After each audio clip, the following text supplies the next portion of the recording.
Okay, so my case study is on Ethiopian deforestation and church forests.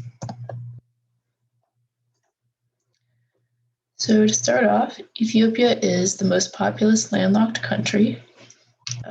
They have struggled to accommodate everyone in terms of residential spacing, but also food availability, having enough space to grow the crops and graze all of the cattle that they need to feed their people has been a struggle. And they aren't really slowing down. In 2020, they had the 9th fastest growing economy, which doesn't necessarily mean that the population is still increasing that rapidly, but it does show that they're still on the up and up in terms of development. The deforestation in Ethiopia has also been most evident in the last 100 years. In 1900, it was estimated that they had about 40% forest cover, and in 2001, they were down to just 4%, which is somewhat what this depiction is showing. The green represents forest cover, and this top left is an image, or not an image, but a representation of 1957. And down here in the bottom right, the last year that they did this for was 2017.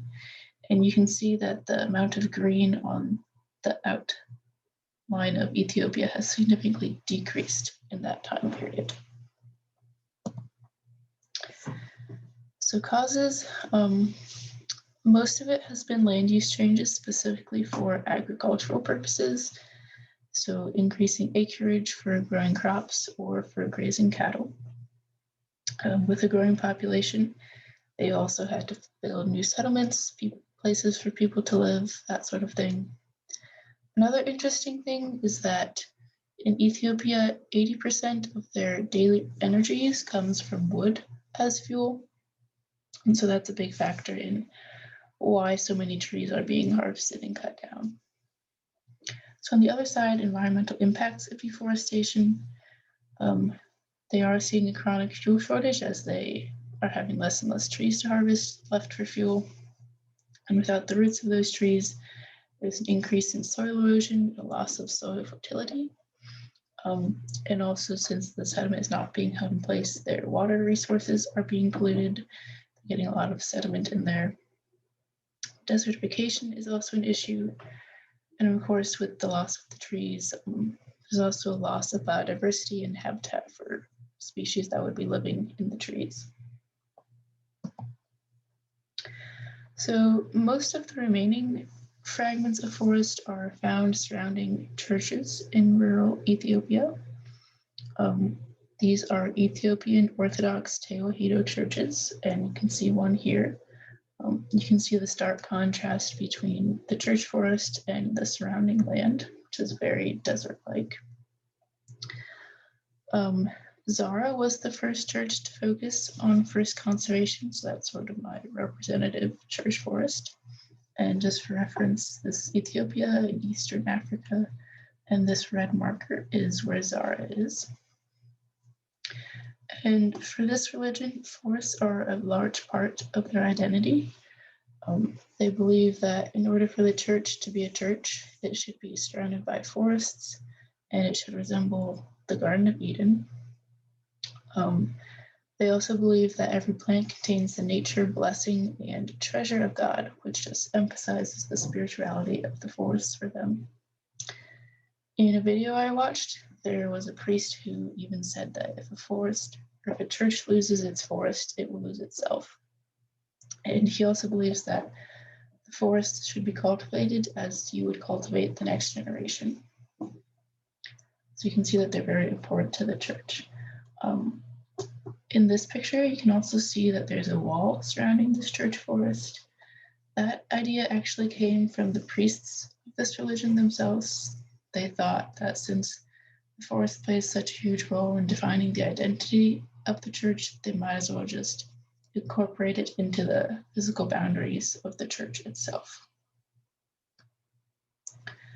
So this is just showing a portion of rural Ethiopia, close to Zara.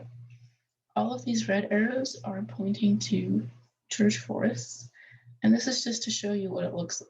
They're pretty easy to spot, and while yes, there are a lot of them, and they will make up a large portion of forests if they were all together, but they're all just tiny little fragments scattered around the landscape. So stakeholders, obviously the Ethiopian Orthodox churches that I was just mentioning. Next is Ethiopian citizens, and I split those into two categories. Other citizens mainly just refers to their use of wood as fuel very heavily. That will create some issues with the fuel shortages if there aren't other infrastructures already in place, which, as far as I know, there are not on a large scale. So that's something that they would take into account. And then also, farmers are a very specific group of citizens that would have a stake in this.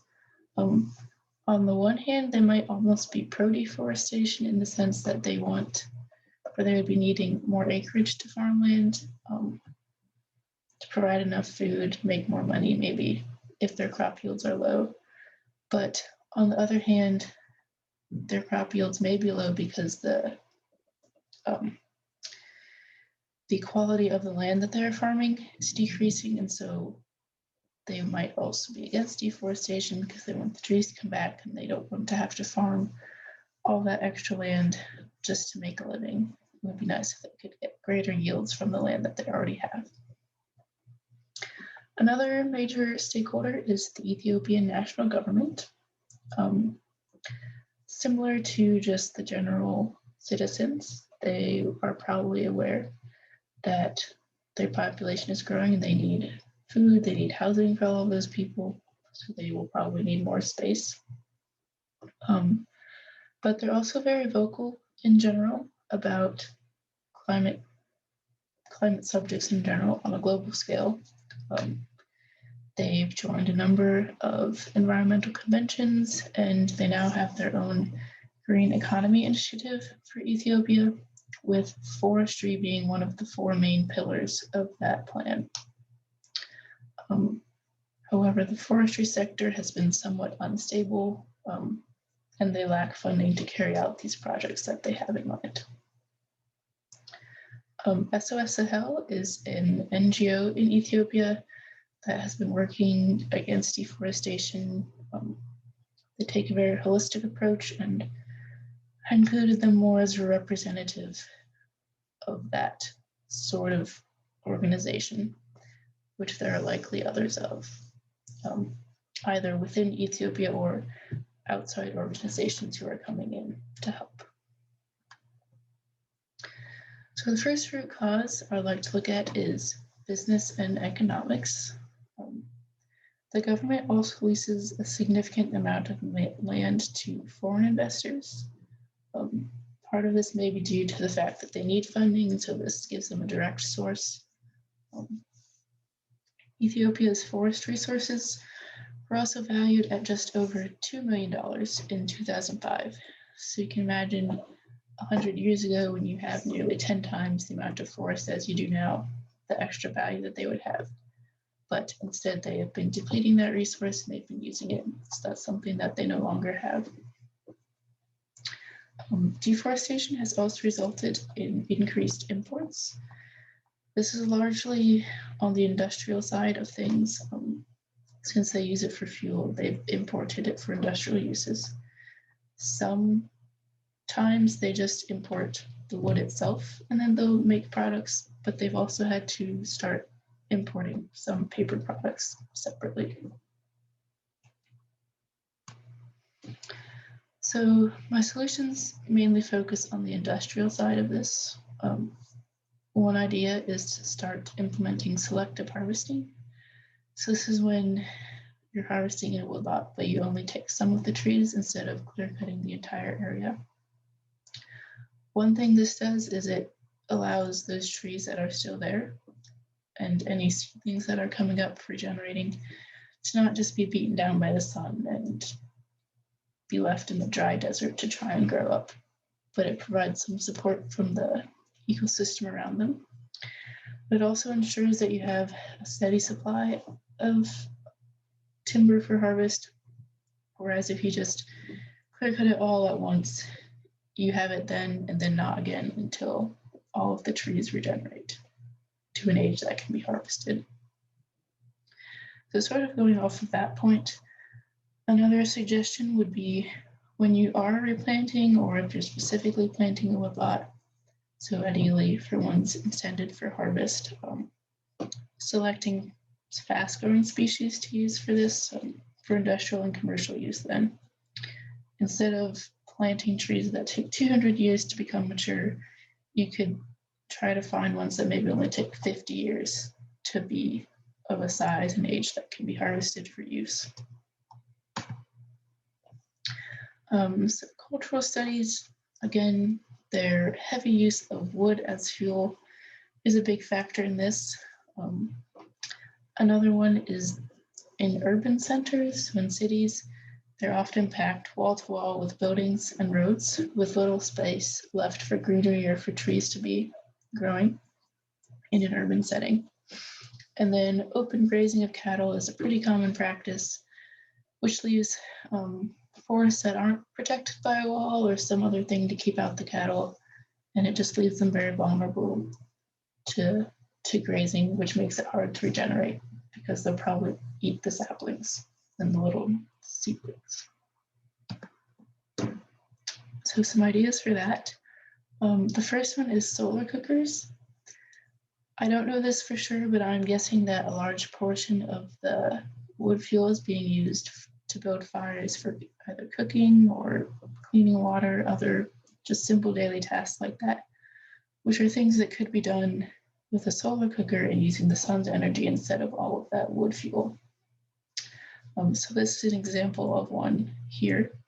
You can buy them, but you can also build simple ones with things that you find at home. A tin foil container, just some reflective surfaces will do the trick often. And this is a little bit of political science, but those are something that could be incentivized. I don't know what their tax system is, but if they have one, the government could offer a tax break for individuals who start using one, or they could just offer a direct rebate of some sort. In urban settings, rooftop gardens could be utilized. You probably couldn't grow trees there, at least not large trees, but you could just grow regular greenery or gardens. And specifically, if those are used for growing food, that could be very beneficial with the expanding population or just generally in urban settings, providing local food of that sort. Another idea is if there are buildings that are falling down or being torn down, instead of immediately rebuilding something there, that space could either be left open for greenery and for trees to be planted, or if you just decrease the size of the building a little bit, you can still leave some space for trees while having the building that you wanted. And then something that's already occurring, which I think is very cultural. The churches are protecting their forests and that theological connection by expanding their physical boundaries of the church itself. Other root cause, earth science and education.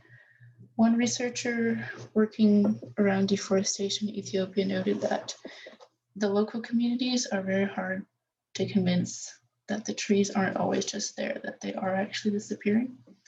And so they're noting that community members are often unaware of the large-scale deforestation occurring around them. Or even if they are, they say, oh, there's less trees. They may not associate that with the negative effects that are occurring as a result. And so they might not have as great of need or place as high a value on protecting the forests. So something I think could help with this is simply just holding educational sessions. At some point, people do just need to know what's happening and understand. But I think that could be enhanced by having those sessions led not only in the churches, but led by the churches, so by the priests or by other community members, because they already have that trust established. You don't have to build that, as opposed to a researcher coming in from who knows where, trying to tell them what's happening in their own backyard. So lastly, political science. Environmental policies in Ethiopia are generally pretty vague or just lacking altogether. For example, there's a Rural Lands Administration and Use Proclamation. This says that anyone intending to farm land can have access to it, but it leaves out how those settlements are to be organized or established. And it puts that on the regional officials to decide all of those things, who often lack the expertise to consider those things in light of environmental effects. Also, the foreign investors that I mentioned earlier, some of them have shared how easily they can carry out plans to dam a local river or take other similar actions. There's basically nothing policy-wise stopping them from doing that. Inconsistent and incomplete data. There's a lack of national databases, so data sharing is not easy to do. It's not consistent, it's not common. So they don't have regular resource inventory, they don't have continuous monitoring, which makes it difficult to make plans or share information to make policies. Some of the reports also lack information on who did them or where or when, just basic things like that. That should probably be included in reports. The forestry sector itself has also experienced some inconsistency. Between the years of 1995 and 2004, they experienced 10 reorganizations, one of which dissolved that department altogether for a period of time. So that just complexifies the logistics of forest planning and trying to carry out plans over a longer period of time. And lastly, this green economy initiative I mentioned does lack funding. They don't have funds readily available to carry out those projects, part of which could be because there's a large savings investment gap for the government.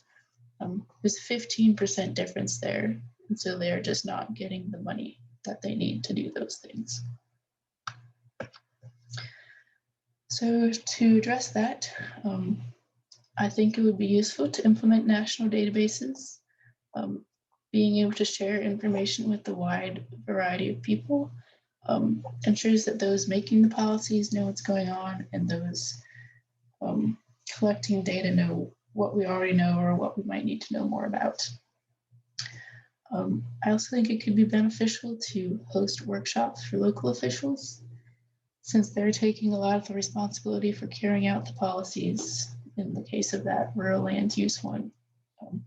Ensuring that those directly involved in implementing it make sure they have the appropriate training could help to make sure that environmental aspects are being considered in the planning of those policies.